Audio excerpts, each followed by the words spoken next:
Hare Krishna.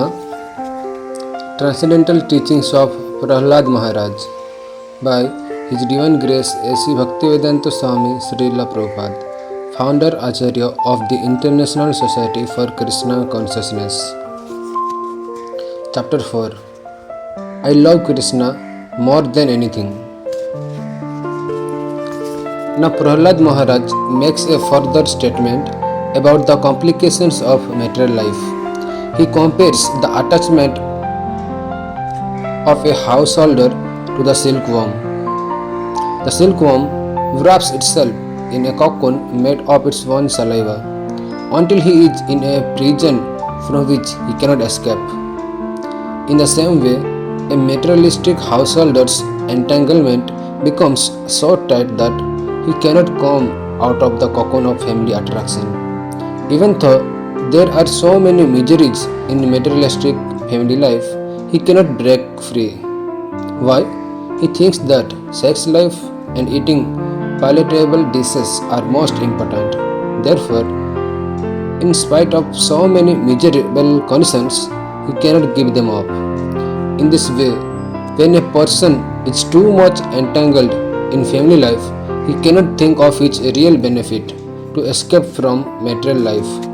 Although he is always disturbed by the threefold miseries of materialistic life, still, because of strong family affection, he cannot come out. He does not know that he is wasting his limited duration of life simply for family affection.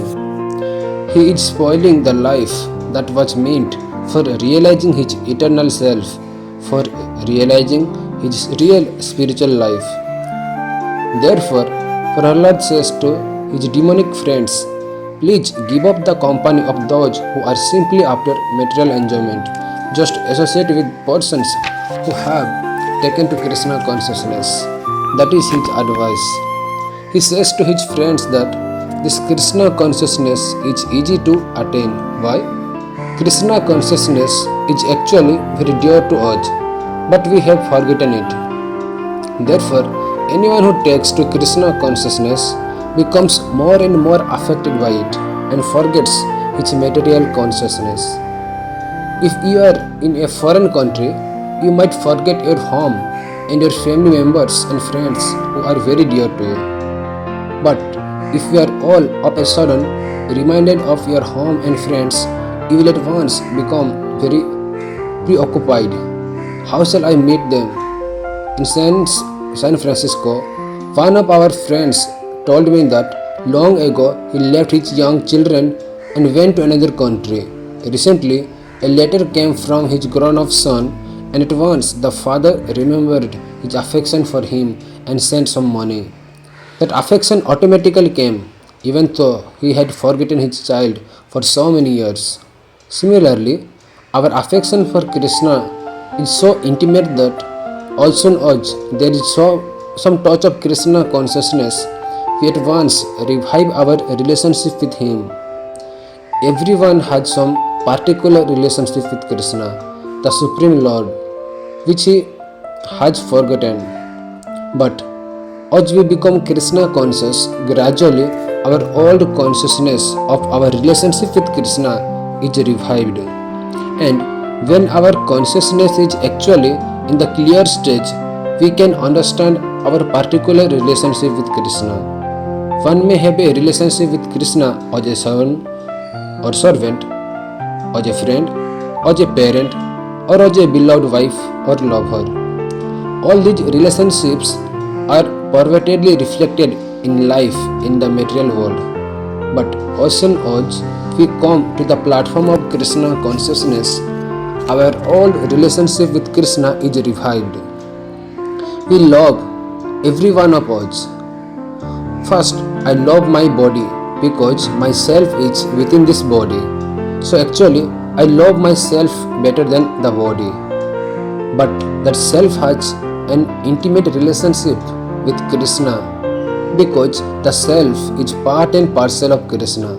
Therefore, I love Krishna more than anything. And because Krishna is all pervading, I love everything. Unfortunately, we have forgotten that Krishna, God, is all pervading. This memory has to be revived. As soon as we revive our Krishna consciousness, we can see everything in relationship with Krishna, and then everything becomes lovable. Now I love you or you love me, but that love is on the platform of this ephemeral body. But when love of Krishna is developed, I will love not only you but every living entity, because the outward designation, the body, will be forgotten. When a person becomes fully Krishna conscious, he does not think, here is a man, here is an animal, here is a cat, here is a dog, here is a worm. He sees everyone as part and parcel of Krishna. This is very nicely explained in the Bhagavad Gita. One who is actually learned in Krishna consciousness becomes a lover of everyone in the universe. Unless one is situated on the Krishna conscious platform, there is no question of universal brotherhood. If we actually want to implement the idea of universal brotherhood, then we will have to come to the platform of Krishna consciousness, not material consciousness. As long as we are in material consciousness, our lovable objects will be limited. But when we are actually in Krishna consciousness, our lovable objects will be universal. That is stated by Prahlad Maharaj. Beginning from the non-moving plants and trees and extending up to the highest living creature, Brahma, the Supreme Personality of Godhead is present everywhere by his expansion as the Paramatma, the feature of the Lord in everyone's heart.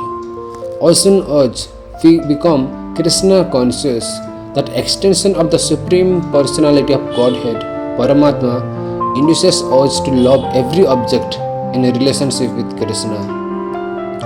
Hare Krishna. Jai Srila Prabhupada ki Jai.